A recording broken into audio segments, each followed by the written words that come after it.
about this one. This one's gonna be kind of fun.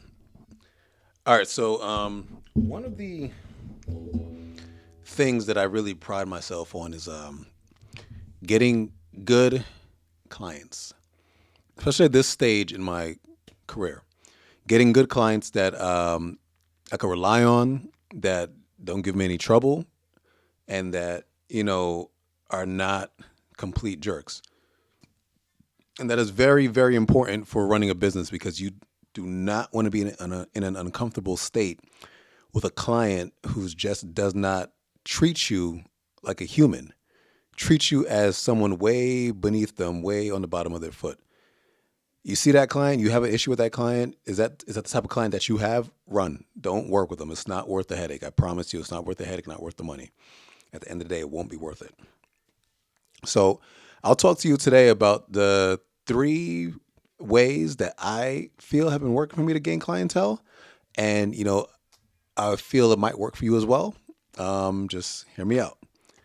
So the three ways that I've been gaining clientele over the past couple of years. I would say it's a lot simpler than you think, but it's something that not a lot of people, some traits that a lot of people don't have. Number one, when you're talking to somebody, you have to be very personable. There's certain things that us as people, we have trust issues, we have trust factors that we have to relate to. So being personable, will help with basically getting your understanding of the client or your client getting the understanding of you. Maybe you might say something that, tell them like nothing crazy, not like a dark, deep secret, but maybe you might tell them something that about your wife or your mother or something like that. Something that, you won't necessarily say every day, but it might not even be a big deal to you that you're saying it.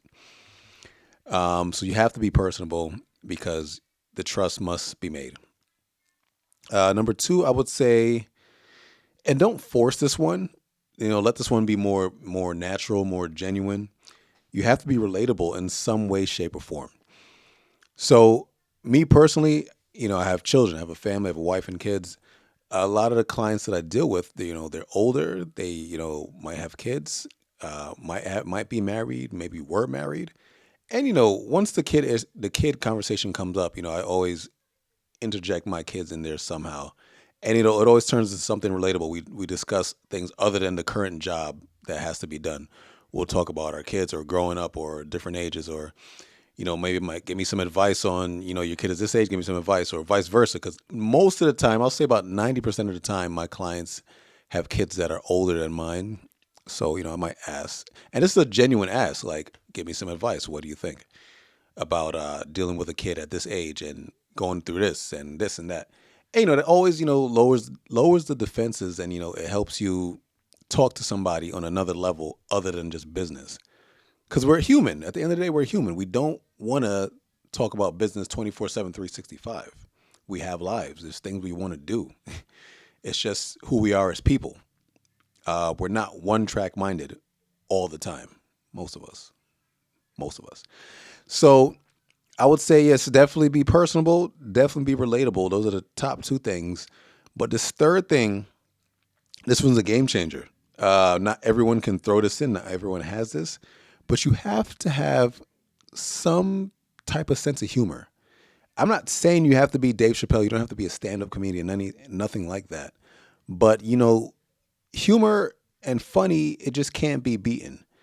Humor comes in many different shapes and forms. You also have to gauge the person who you're talking to. You have to gauge their humor. Not everyone is going to laugh at the same things. Maybe your humor is dark. Maybe your humor is too light. And not everyone is going to relate to those.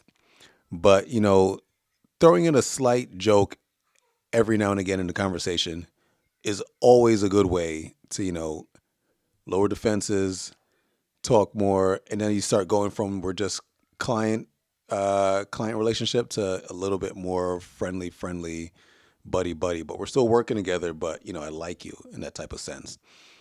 And those are the three type of ways that I get clients. And they're all from conversation based. Once you get past those, honestly, your work should speak for itself. And let's say, your work is good. but it's not great, or someone else has this does work the same way you do it, but they're charging a cheaper price. At this point, it's a likability contest. Who is the client going to like more? You could be more expensive, but you could be liked more. They're going to go with you. And hold on, my light went out.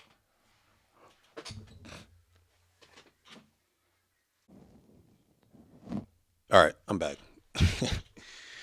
Yeah, that was a little weird. Didn't have it plugged in. Well, that's my problem. Anyway, so um, personable, relatable, humor, sense of humor. You don't have to be stand up, like I said, but you have to have some type of sense of humor. Even if you have a dry sense of humor. Like, you remember that show, King of the Hill? I used to love that show.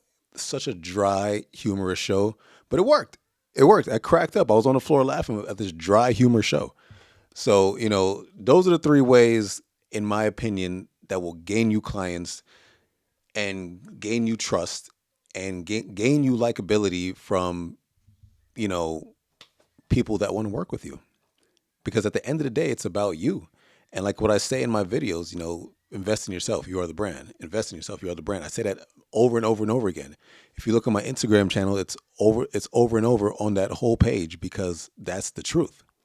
So that's what you got to do. Now, go out there and get some clients. Just work on yourself first, and then the clients will come. I promise. Peace.